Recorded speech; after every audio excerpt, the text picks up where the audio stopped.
చాలా మంది నొప్పి రాగానే హాట్ ప్యాక్, కోల్డ్ ప్యాక్ అని చెప్పేసి కొంతమంది ఫ్రిడ్జ్ లో నుంచి ఐస్ ప్యాక్ తీసుకొని పెట్టుకుంటారు, కొంతమంది హాట్ అప్లికేషన్ చేస్తారు. ఈ రెండిట్లలో ఏది బెస్ట్? ఏ పెయిన్ కి ఏ అప్లికేషన్ చేయాలి? కొంతమందికి ఎన్ని టాబ్లెట్స్ వాడినా ఎంతలా ట్రీట్మెంట్ తీసుకున్నా మోకాలు నొప్పులు పోవు. అలా ఎందుకు జరుగుతుంది? అలాంటి వాళ్ళకి బెస్ట్ ట్రీట్మెంట్ ఏముంటుంది? అండ్ చాలా మందిలో పాదాల్లో మంటలను కంప్లైంట్ చేస్తుంటారు. నిజంగా అసలు దీనికి కారణం ఏంటి? పాదాల్లో మంటలు రావడానికి అసలు రీజన్ ఏంటి? దానికి సొల్యూషన్ అనేది ఉందా? బ్యాక్ పెయిన్ అనగానే అందరూ చాలా పెద్దవాళ్ళను, ఎల్డర్లీ పీపుల్ అనుకుంటారు, కానీ చిన్న పిల్లలకు కూడా బ్యాక్ పెయిన్ వస్తుందని మీకు తెలుసా? పేరెంట్స్ మీరు చూస్తున్నట్టయితే మీ పిల్లలు మీకు కంప్లైంట్ చేసే ఉంటారు కదా, మోకాళ్ళ నొప్పులు, పిక్కల నొప్పులు, బ్యాక్ పెయిన్ అని చెప్పేసి. అది యాక్చువల్లీ స్కూల్ ఎగ్గొట్టడానికి కాదు, నిజంగానే వాళ్ళ పెయిన్ తో సఫర్ అవుతున్నారు. మరి అలాంటప్పుడు వాళ్ళకి ఎలాంటి ట్రీట్మెంట్ ఇవ్వాలి? నిజంగా పాలు తాగితే ఎముకలు దృఢంగా ఉంటాయంటారు కదా, అందులో ఎంతవరకు నిజం ఉంది? మినరల్ వాటర్ తాగే వరకు బోన్ డ్యామేజ్ జరుగుతుందా? టీ తాగడం వల్ల మోకాల నొప్పులు తగ్గుతాయా? ఒకవేళ టీ తాగడం వల్ల మోకాల నొప్పులు ఎక్కువ అవుతాయా? నీ రీప్లేస్మెంట్ చేసుకోవడం వల్ల నిజంగా నొప్పులన్నీ పోతాయా? మునిపటి కంటే ఇంకా యాక్టివ్ గా ఉంటారా? వీటన్నిటి గురించి ఈ రోజు జరిగిన పాడ్కాస్ట్ లో నేను డాక్టర్ తో డిస్కస్ చేయడం జరిగింది. డాక్టర్ గారు చాలా చక్కగా క్లియర్ గా ఎక్స్ప్లెయిన్ చేశారు.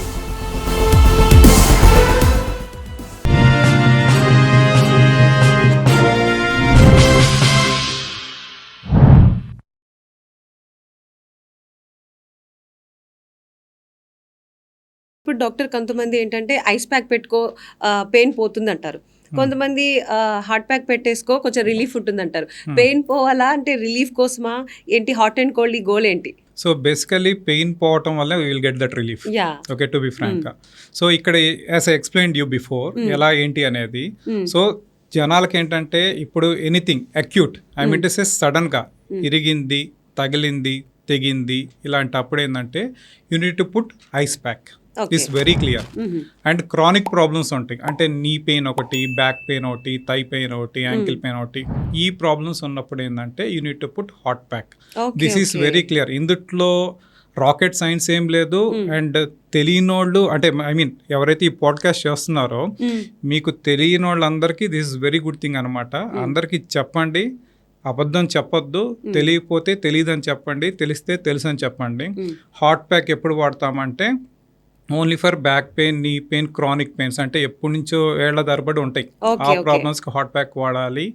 అండ్ ఐస్ ప్యాక్ అనేది రీసెంట్ ఇంజురీస్, కింద పడిన వాళ్ళకి, విరిగిన వాళ్ళకి, ఎవరైనా కొట్టినప్పుడు వాపు పెరగకుండా ఉండటానికి ఐస్ ప్యాక్ వాడాలి. దిస్ ఈజ్ వెరీ క్లియర్ అనమాట.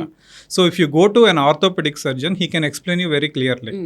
అదే కాకుండా మిగతా వాళ్ళు ఎవరి దగ్గరికి వెళ్ళినా సరే, సో ఒకసారి ఏంటంటే నేను చూస్తూ ఉంటాను, కొంతమంది నా ముందే చెప్తా ఉంటాడు, సార్ ఐస్ ప్యాక్ పెట్టుకుంటే ఈరోజు హాట్ ప్యాక్ పెట్టుకో అంటాడు, రేపు ఐస్ ప్యాక్ పెట్టుకో అంటాడు. అంటే they don't have any clarity అనమాట. ఈ క్లారిటీ లేకుండా వాళ్ళు ఇష్టం వచ్చినట్టు చెప్తా ఉంటారు ర్యాండమ్లీ, అంటే ఒప్పుకోరు. If I say no they don't accept అనమాట.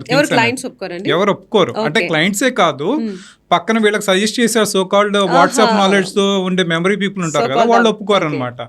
So it's very clear hot pack ఎప్పుడు పెట్టుకోవాలి, ఐస్ ప్యాక్స్ ఎప్పుడు పెట్టుకోవాలి అనేది. Okay, okay. అంటే ఇప్పుడు అన్ని పెయిన్స్ కి ఒకటే కాదు, అంటే పెయిన్ సివియారిటీని బట్టి, ప్లేస్ ని బట్టేసి హార్ట్ కోల్డ్ అనేది డిసైడ్ చేసుకోవాలి. అదే as I said you before, మనకి అక్యూట్ ఇంజురీస్ ఉంటాయి కదా, అప్పుడే తగిలిన, విరిగిన లేదా దెబ్బ తగిలిన ఏంటంటే ఆ ఏరియాకి అనేది బ్లడ్ సప్లై వెళ్ళకూడదు, అందుకనే ఐస్ పెట్టాలి. ఐస్ పెడితే ఆ ఏరియాకి వెళ్ళదు కాబట్టి వాప్ పెరగదు, సో దట్ పెయిన్ ఉండదు.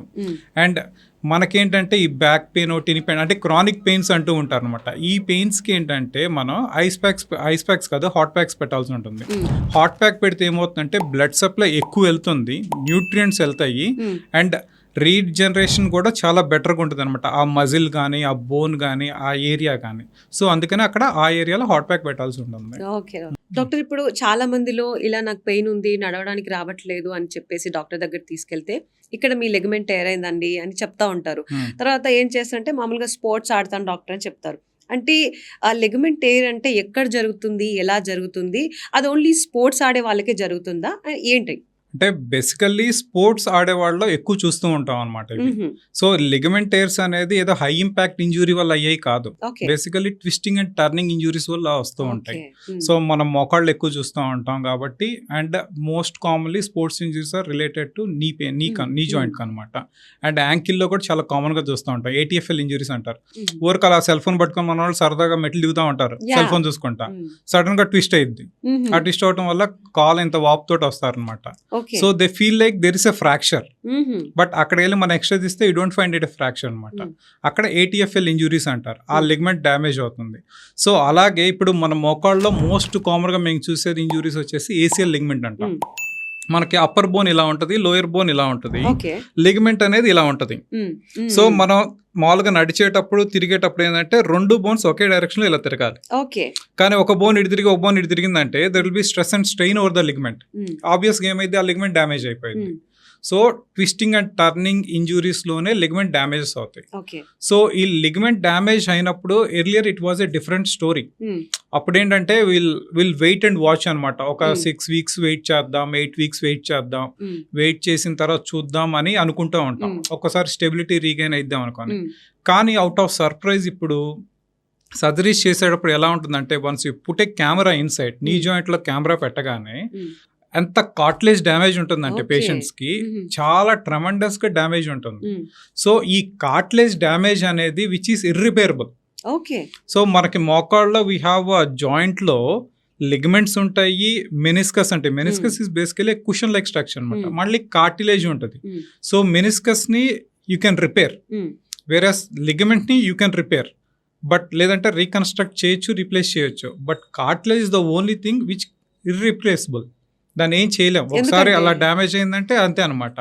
అంటే బేసికల్లీ కార్టిలేజ్ అనేది దట్స్ ఏ ప్రొటెక్టివ్ ఆ జాయింట్ కి.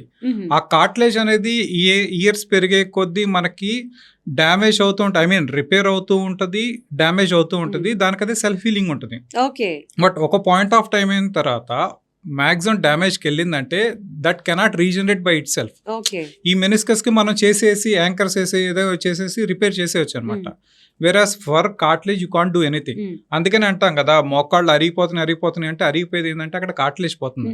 అంటే మనం ఆర్టిఫిషియల్ గా వేరే ఆర్టిఫిషియల్ గా పెట్టడానికి లేదు, అన్ఫార్చునేట్లీ కార్టిలేజ్ అనేది లేదు. అదే మెనిస్కస్ ఉన్నదే యూ కెన్ రిపేర్ ఇట్ అనమాట. సో వేరే ACL లో బాడీలో వేరే లిగమెంట్స్ ఉంటాయి, ఆ టెండన్స్ తీసుకొచ్చి దీన్ని రీకన్స్ట్రక్ట్ చేయొచ్చు, బట్ కార్టిలేజ్ మాత్రం ఏం చేయడానికి లేదు. సో నవేడేస్ ఏం చేస్తున్నాం అంటే, ఇన్ కేస్ గనక పేషెంట్ ఒక 2 weeks ఐ మీన్ ఇంజూరీ అయిన వెంటనే if you find that ACL is complete tear, వెంటనే రీకన్స్ట్రక్ట్ చేస్తున్నాం. ఎందుకంటే బాడీలో జాయింట్ లో ఈ లిగమెంట్స్ ఏం చేస్తాయి అంటే that results in stability of joint అనమాట. That helps in stability of joint. So ఇప్పుడు ఆ స్టెబిలిటీ లాస్ అయితే ఏమవుతుందంటే పై బోన్ కింద బోన్ తగలేదని ఆ కార్టిలేజ్ డ్యామేజ్ అవుతుంది.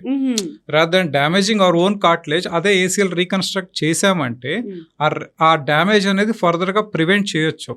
ఇది ఎందుకు చేస్తున్నామంటే చెప్పాను కదా, స్కోప్ బెట్ కెమెరా బెట్ చూడంగానే ఆ కంట్రోల్ ఉంటుంది కదా జాయింట్ లిగమెంట్ లేకపోయేసరికి తగిలి ఆ మల్టిపుల్ ఇంజురీస్ అయ్యి కార్టిలేజ్ పోతుంది. డాక్టర్ ఇప్పుడు కార్టిలేజ్ డ్యామేజ్ గురించి మాట్లాడుకుంటే అది వయసుతో జరిగే డ్యామేజా లేకుంటే ఏదైనా ట్రామా వల్ల జరిగేదంటే దెబ్బ తగలడం? సో కార్టిలేజ్ డ్యామేజ్ అనేది డిఫరెంట్ వెరైటీస్ లో ఉంటుంది అనమాట. ఒకటి వచ్చేసినేమో ఏజ్ రిలేటెడ్ డ్యామేజ్ ఉంటుంది, అంటే వయసు పెరిగే కొద్దీ అందరికి డ్యామేజ్ అవుతూనే ఉంటుంది. So that is the reason 50, 60, 70 దాటిన వాళ్ళకి ఏంటంటే నీ కార్టిలేజ్ అరిగిపోవటం, నీ రీప్లేస్మెంట్ చేయించుకోవటం ఇలాంటిది ఉంటుంది. వెరాస్ పోస్ట్ ట్రామాటిక్ ఇన్సల్ట్ కూడా ఉంటుంది అనమాట. ఇది అంటే ఇంజురీస్ వల్ల మోకాళ్ళకు గనక ఏదైనా డ్యామేజ్ జరిగినప్పుడు అక్కడ కార్టిలేజ్ డ్యామేజ్ అయిందంటే ఆ డ్యామేజ్ కాస్త ఇప్పుడు బేసికలీ సింపుల్ థింగ్, ఒక 2 సాఫ్ట్ సర్ఫేస్ ఉంటాయి పైన కింద. సో ఒకటి హార్డ్ అయితే ఒకటి సాఫ్ట్ అయితే, ఆబ్వియస్ గా రెండోది కూడా ఏమైంది రుద్దుకొని ఫ్రిక్షన్ వల్ల అది కూడా హార్డ్ అయిపోయింది. సో ఆ కార్టిలేజ్ డ్యామేజ్ అనేది ఎక్కువైపోయింది అనమాట. సో ఇంజురీస్ వల్ల కార్టిలేజ్ డ్యామేజ్ అయ్యిద్ది, అండ్ ఏజ్ రిలేటెడ్ వల్ల డ్యామేజ్ అయ్యిద్ది, అండ్ ఇంకోటి అదర్ వెరైటీ ఏంటంటే ఇన్ఫ్లమేటరీ ఆర్థరైటిస్ అంటారు, యూజువల్ గా కీళ్ళవాతం అని చెప్తాం అనమాట. దీంట్లో కూడా కార్టిలేజ్ డ్యామేజ్ అవుతూ ఉంటుంది. ఓకే, అంటే ఇప్పుడు కీళ్ళవాతం అని చెప్తా ఉంటారు డాక్టర్, ఎక్కువగా ఏజ్డ్ పీపుల్ కి వస్తుంది కదా డాక్టర్? అంటే ఇట్స్ నాట్ లైక్ దట్ అనమాట. బేసిక్ గా బాడీలోనే ఆటో ఇమ్యూనిటీ డిఫాల్ట్ వల్ల వస్తుంది అనమాట. మన బాడీలో సెల్లే కార్టిలేజ్ పోయి డ్యామేజ్ చేసిద్ది. వాళ్ళకి అలాంటి పరిస్థితి ఉంటుంది అనమాట. They have that type of cells. అలాంటి వాళ్ళకి ఈ కీళ్ళవాతం వస్తుంది. యూజువల్గా ఏంటంటే చిన్నపిల్లలు చూస్తూ ఉంటాం, పెద్దవాళ్ళు చూస్తూ ఉంటాం.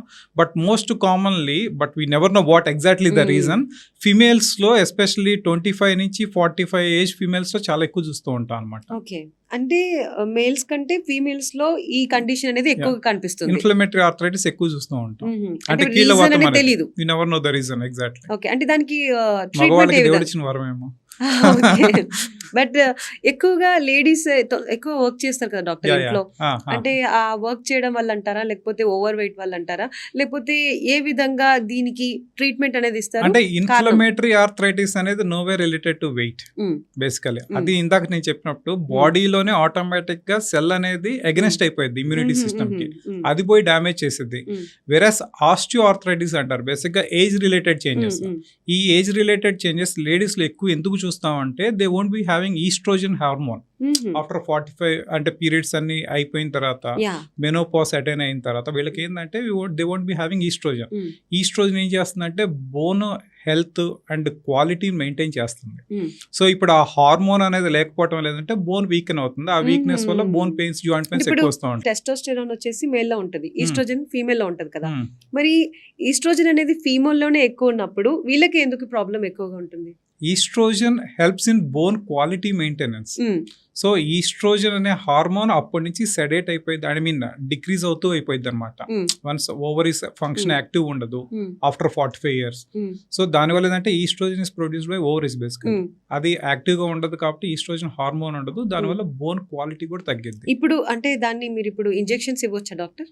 దేనికి ఇంజెక్షన్స్? ఇప్పుడు estrogen hormone no estrogen hormone injections అనేది యూజువల్లీ ఆస్టియోపోరోటిక్ వాళ్ళకి యూజువల్ గా ఇవ్వం. ఎందుకంటే estrogen is basically double edged sword. అది ఇస్తే will be landing up DVT problems వస్తాయి, హార్ట్ ప్రాబ్లమ్స్ వస్తాయి, అండ్ కొంతమంది క్యాన్సర్స్ కూడా వస్తూ ఉంటాయి. అందుకని ఈస్ట్రోజన్ హార్మోన్ ఏదో తగ్గిపోయింది అప్పుడు అని చెప్పి ఈస్ట్రోజన్ హార్మోన్ ఇచ్చారంటే they land up with breast cancer, cervical cancers వస్తాయి. బట్ అలాంటి వాళ్ళకి ఏంటంటే we supplement with calcium, vitamin D3, exercise అవి ఇస్తే సరిపోతుంది, బోన్ స్ట్రెంథెన్ అయిపోతుంది, మెడికేషన్ తో సరిపోతుంది. And little bit of exercise, core strengthening exercise ఒకటి, అండ్ రెగ్యులర్ కార్డియో ఎక్సర్సైజ్ చేసుకుంటే బోన్ స్ట్రెంథెన్ అయిపోతుంది అన్నమాట. ఇప్పుడు ఈ ACL టేర్ ఏదైతే ఉందో దాన్ని రీకన్స్ట్రక్ట్ చేయాలని చెప్పారు కదా, మామూలుగా ఎంత సమయం పడుతుంది వాళ్ళు రికవర్ అవడానికి? రికవర్ ACL టేర్ ఉన్న వాళ్ళకి, and that depends upon other ligaments injuries ఉన్నాయా, మెనిస్కస్ డ్యామేజ్ ఉందా లేదా అనే దాన్ని బట్టి ఉంటుంది. ఇన్ కేస్ కనుక ACL ఇంజురీ ఒక్కటే అయితే, if you operate in the morning we last patient to walk in the evening. Okay, so and rehab కూడా డైలీ అంటే ROM ఎక్సర్సైజ్ అంటారు, మోకాళ్ళు బెండింగ్ ఎక్సర్సైజ్ ఒకటి, ఐసోమెట్రిక్ ఎక్సర్సైజ్ అంటే ఇవన్నీ స్టార్ట్ చేస్తాం అనమాట. So exactly 6 weeks they'll be much better exactly what they were exactly up before అనమాట. అదే మెనిస్కస్ ఇంజురీ అయితే ఏమేం చేస్తామంటే 4 weeks వరకు will wait and watch. So bending ఒకటి చేయొచ్చు, మళ్ళీ ఒకటి వెయిట్ బేరింగ్ కూడా చేయొచ్చు. సో ఎందుకు చేయొచ్చు, ఎందుకంటే ఇన్ కేస్ కనుక మనం బెండింగ్ చేసినా నుంచున్నా ఏమవుతుందంటే మెనిస్కస్ ఇందా చెప్పినట్టు దస్ బేసికలీ కుషన్ నీ జాయింట్ లో ఆ గాట్లెస్ కి అంటే ఐ మీన్ పై బోన్ కి కింద బోన్ కి రబ్ ఆ కుషన్ మళ్ళీ డ్యామేజ్ అయింది, రిపేర్ చేసింది డ్యామేజ్ అయింది. దట్స్ ద రీజన్ మెనిస్కస్ కూడా అలాంగ్ విత్ ACL ఉంటే so we'll ask patient to do all the activities only after 4 weeks. So before that చేయమన్నమాట. అదే ACL అలోన్ అయితే definitely from day 1 onwards he can start bending, he can start walking, and correct 6 weeks లో I mean 6 months లో he can go to sports as well. అంటే మున్పట్లాగా అయిపోతారా doctor? Definitely after 6 months అన్ని చేసుకోవచ్చు. It's like original ని. Okay doctor, ఇప్పుడు కొంతమందికి ఏంటంటే కూర్చున్నా, నిలబడ్డా, మామూలుగా పడుకున్నా ఇలా సౌండ్స్ వస్తాయి. అవి ఎక్కడ అంటే వాళ్ళ బాడీ నుంచి వస్తాయి. అంటే ఎముకలు చేస్తున్నాయా ఈ సౌండ్, లేకుంటే కొంతమంది అందులో గాలిలో ఉంటుంది, గాలి ఉండి అలా చేస్తుంది అంటారు, లేకపోతే ఆ పటపట సౌండ్ అనేది ఎక్కడి నుంచి వస్తుంది బాడీలో? బేసిక్ గా ఈ 2 రకాలు ఉంటాయి. అంటే లాంగ్ బోన్స్ లో ఉంటాయి, షార్ట్ బోన్స్ లో ఉంటాయి. ఇప్పుడు సరదాగా మనం క్రాకులు చేసుకుంటూ ఉంటాం మన fingers, that's no harm. So basic గా జాయింట్ ఏంటంటే సైనోవియల్ ఫ్లూయిడ్ ఉంటుంది. ఆ సైనోవియల్ ఫ్లూయిడ్ ఏం చేస్తుందంటే ఆ జాయింట్ ప్రొటెక్షన్ గా ఉంటుంది అనమాట. అందులో ఆక్సిజన్, నైట్రోజన్, కార్బన్ డైఆక్సైడ్ ఈ గ్యాసెస్ ఉంటాయి. వెన్ ఎవర్ ఈ గ్యాస్ అటు ఇటు ఐ మీన్ ఈ ఆక్సిజన్ అటు ఇటు మూవ్ అయినప్పుడు అది పోయి హిట్ అవుతూ ఉంటుంది జాయింట్ కి. ఆ హిట్ అయినప్పుడు వచ్చే క్రాకులు అది సో అందుట్లో ఏమీ అవ్వదు, ఏ ఇబ్బంది ఉండదు.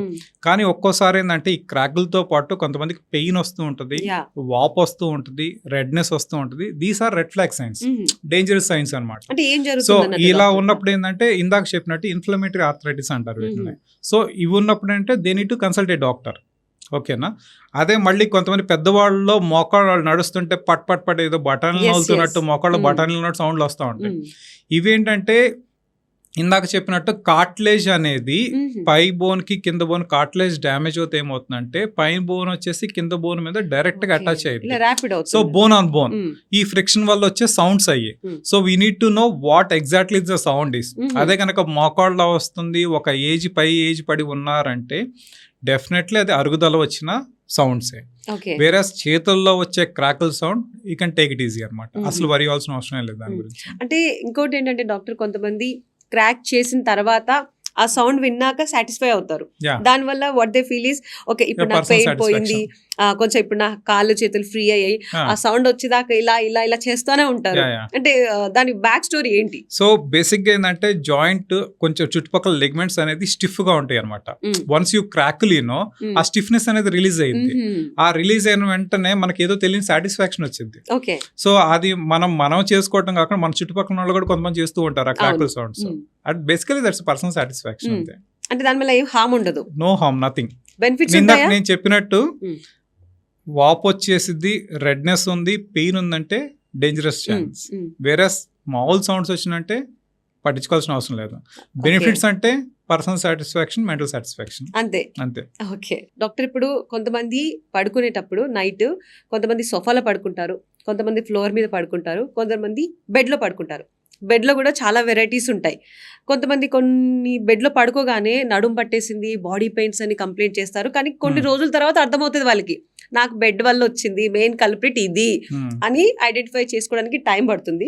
డాక్టర్ దగ్గరికి వెళ్తే కొంతమందికి అలా తెలుసుకున్న వాళ్ళు ఉంటారు.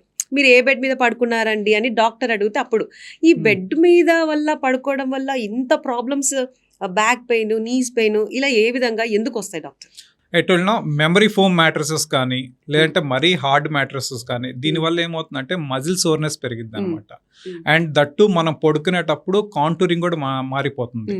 అది మన spine per se there is different contours. ఒకటేమో ఒక రకం అంటే నెక్ ఒక కరువు ఉంటుంది, అప్పర్ బ్యాక్ ఒక కరువు ఉంటుంది, లోయర్ బ్యాక్ ఒక కరువు ఉంటుంది. సో ఇప్పుడు మనం పడుకునే హార్డ్ మ్యాట్రసెస్ మీద పడుకుంటే ఏంటంటే మొత్తం ఫ్లాట్ ఉంటుంది. వేరే సాఫ్ట్ వాటి మీద పడుకుంటే ఏంటంటే ఉండాల్సిన కరువు కంటే ఆపోజిట్ కరువులో ఉంటుంది. So that is the reason better mattresses అంటే form in consistency 5 to 7 inch in thickness.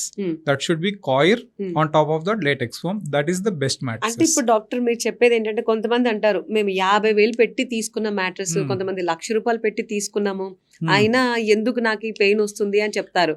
దీని వెనుక ఉన్న బ్యాక్ స్టోరీ ఇది. ఓకే, అంటే ఇప్పుడు మామూలుగా ఏదైనా మెడిసిన్ తీసుకోవాలంటే డాక్టర్ని సంప్రదించండి అంటారు కదా, ఇప్పుడు బెడ్ తీసుకునేటప్పుడు కూడా డాక్టర్ని కలవాలంటారా? సో బెటర్ ఏంటంటే డాక్టర్ని కలవడం కంటే వాళ్ళని ఒకసారి పడుకొని ఫీల్ అయ్యి మంచిగా అనిపించిందంటే then it's better to go for that mattresses. నువ్వు 50,000 పెడతావు, దాని తర్వాత మా దగ్గర 500 పెట్టి మా దగ్గరికి వస్తావు. ఓకేనా? సో మనకి ఇంపార్టెంట్ ఏంది, మనం ఎలాంటి మ్యాట్రసెస్ వాడుతున్నామో దాని మీద పడుకుంటే మనకు కంఫర్ట్ ఉందా లేదా, that is more important rather than how much you are spending. జనాల్లో ఫ్యాంటసీ ఉంటుంది అనమాట, ఎంత ఎక్కువ రేటు పెడితే అంత మంచి మ్యాట్రస్ అని, విచ్ ఇస్ డెఫినెట్లీ నో. అంటే ఇప్పుడు డాక్టర్, ఇప్పుడు బెడ్స్లో కూడా చాలా టైప్స్ ఉన్నాయి. కొంతమంది ఇప్పుడు కొత్తగా మీరు చూసుకుంటే ఇన్స్టాగ్రామ్లో, యూట్యూబ్లో తెగ అడ్వర్టైజ్ చేస్తున్నారు, మా మ్యాట్రస్ వచ్చేసి లేటెక్స్ ఉంటుంది, చాలా బాగుంటుంది, మాకు కాల్ చేయండి, ఈ బెడ్ తీసుకోండి, మీ నొప్పులన్నీ వెళ్ళిపోతాయి. వాళ్ళు ఎలా ప్రమోట్ చేస్తున్నారంటే 90 days మా బెడ్ వాడి చూడండి, మీకు నచ్చితే ఉంచుకోండి, లేకపోతే మళ్ళీ మాకు ఇచ్చేసేయండి అని చెప్తున్నారు. దీంట్లో ఈ అడ్వర్టైజ్మెంట్ లో ఎంతవరకు నిజం ఉంది? మీరు అంతవరకే చూసారు, నేను కొన్ని అడ్వర్టైజ్మెంట్లు కూడా చూసాను. ఎగ్ పెడతారు, ఎగ్ మీద పడుకుని అటు ఇటు దొర్లుతారు, దొరికినా సరే ఏం కాదంటారు. అసలు మనం పడుకునే దానికి మనం పడుకొని చూసుకోవాలి కానీ ఎగ్ పగిలిందా లేదా ఇవన్నీ ఎందుకు అసలుకి. సో మనం పడుకొని if you feel comfortable that's better mattresses అంతే. అండ్ 90 days ఆ కంపెనీ ఒకటి ఉండాలి 90 days తర్వాత చెప్పినట్టు. That's not true. మనకి ఏది కావాలో అది మనం పర్సనల్గా ఆన్లైన్లో పర్చేస్ చేయకూడదు, అదే అంటుంది. So go to store, check చేసుకోండి, పడుకోండి, ఇఫ్ యూ ఫీల్ కంఫర్టబుల్ అది తెచ్చుకోండి. But make sure that's a firm mattresses. మరి మెథడ్ తీసుకోవద్దు, మెమరీ ఫోమ్ అస్సలు తీసుకోవద్దు. ఓకే డాక్టర్, ఇప్పుడు బెడ్ గురించి సాఫ్ట్ గా ఉండాలా హార్డ్ బెడ్ అదంతా డెసిషన్ అయిపోయిన తర్వాత పడుకునే పొజిషన్స్ చూసుకుంటారు. కొంతమంది లెఫ్ట్ సైడ్ తిరిగి పడుకుంటారు, కొంతమంది రైట్ సైడ్ తిరిగి పడుకుంటారు, కొంతమంది స్ట్రైట్ గా, కొంతమంది ఇంకా వాళ్ళు ఏం కనిపించరు ఒక ఫ్రాక్ పొజిషన్ లో పడుకుంటారు. చాలా చాలా పొజిషన్స్ ఉంటాయి, అది ఎలా చేంజ్ అవుతుందో తెలియదు ఇంకా. సో పొజిషన్స్ వల్ల బట్టి కూడా మన బాడీ అనేది అంటే అక్కడ లేవగానే చాలా బాడీ పట్టేయడము, బాడీ పెయిన్స్ ఉండడం కానివ్వండి, అలా ఒకవైపే పడుకుంటే గుండెకి ఎక్కువగా భారం పడుతుందని చెప్పేసి, ఇటువైపు పడుకుంటే డైజెషన్ బాగా అవుతుందని చెప్పేసి, ఇలా చాలా ఒక్కొక్క డాక్టర్ ఒక్కొక్క విధంగా చెప్తారు. మీరేం చెప్తారు? సో అది బేసికల్లీ ఏంటంటే గ్యాస్ట్రోఎంట్రాలజిస్ట్ అడిగితేనంటే లెఫ్ట్ సైడ్ పడుకోమంటారు. ఎందుకంటే లెఫ్ట్ సైడ్ పడుకుంటే గ్యాస్ట్రైటిస్ ఎక్కువ రాదు, అండ్ హార్ట్ బర్న్ అనేది చాలా తక్కువ ఉంటుంది, ఆ రిఫ్లెక్స్ అనేది ఉండదు. So basically orthopaedic point of వ్యూలో నన్ను అడిగితే సైడ్ కు పడుకున్నా కూడా దట్ షుడ్ బి ఓకే. అటు లెఫ్ట్ కు పడుకోవచ్చు, రైట్ కు పడుకోవచ్చు, whichever your comfortable. Versus straight కు పడుకున్నప్పుడు it's better to have a pillow underneath your knee. మోకాళ్ళ కింద పిల్లో పెట్టుకునేదంటే that maintains the curve. Versus బోర్లో పడుకున్నా సరే బానే ఉంటుంది, కానీ ఏంటంటే కొంతమందికి ఎవరికైతే ఈ శ్వాస సంబంధించిన ఇష్యూస్ ఉంటాయో వాళ్ళు కొంచెం కంజెస్టెడ్ గా ఫీల్ అవుతారు అనమాట. So side is okay, left side right side anything is okay. Gastritis లేకపోతే ఎటైనా పడుకోవచ్చు. వేరే స్ట్రైట్ పడుకునేటప్పుడు ఏంటంటే you need to have a pillow underneath your knee so that contour is maintain. అంతే అంతే, ఎలా అంటే అలా పడుకోవచ్చు, వాళ్ళ కంఫర్టబుల్ ఉంటే. అది that's more important. Okay doctor, ఇప్పుడు వింటర్ లో చాలా మందికి ఎక్కడెక్కడ ఉన్న పెయిన్స్ అన్ని ఎప్పటి నుంచో జరిగినాయి అన్ని ఇప్పుడు వస్తాయి. చలికాలంలో ఎక్కువగా పెయిన్స్ గురించి కంప్లైంట్ చేస్తారు. ఎక్కువగా ఎల్డర్లీ పీపుల్ ఏంటంటే నా మోకాలు పట్టేసాయి, నడవలేకపోతున్నాను అని చెప్పేసి, షోల్డర్ లేవట్లేదు అని చెప్పేస్తారు. అసలు ఈ సీజన్ కి బాడీకి ఏం సంబంధం డాక్టర్? సో ఇందాక I told you before, so blood supply అనే దాన్ని బట్టి ఉంటుంది అనమాట. ఎస్పెషల్లీ నవంబర్, డిసెంబర్, జనవరి ఈ సీజన్ వచ్చిందంటే ఇండియన్ పాపులేషన్లో I mean to say, so ఒక రొమటాలజిస్ట్ ఒకళ్ళు, ఆర్థోపెడిషియన్ డాక్టర్స్, వీళ్ళిద్దరి దగ్గరికి కీళ్ళవాతంతో అంతకుముందు వాళ్ళందరూ పరిగెత్తుకుంటూ వస్తారు బికాస్ ఆఫ్ జాయింట్ పెయిన్స్. ఏమవుతుంది డెఫినెట్లీ కొంతమంది అయితే even they can't even walk అనమాట, వీల్ చైర్ లో వస్తారు, లిటరల్లీ క్రాలింగ్ అనమాట, అలా కూడా వంగిపోయి పాక్కొని వస్తూ ఉంటారు. ఇవన్నీ ఎందుకు వస్తాయి అంటే వింటర్ సీజన్లో బ్లడ్ సప్లై అనేది చాలా తక్కువ వెళ్తుంది జాయింట్స్కి. ఎందుకంటే ఐ టోల్డ్ యూ బిఫోర్, చలిగా ఉన్నప్పుడు ఏంటంటే బ్లడ్ ట్యూబ్స్ అనేవి సన్నబడిపోతాయి, సో బ్లడ్ సప్లై తక్కువ వెళ్తుంది. ఆ బ్లడ్ సప్లై తక్కువ వెళ్ళటం వల్ల ఏంటంటే ఈ పెయిన్స్ సో కాల్డ్ ఉన్నాయని ట్రిగర్ అవుతూ ఉంటాయి.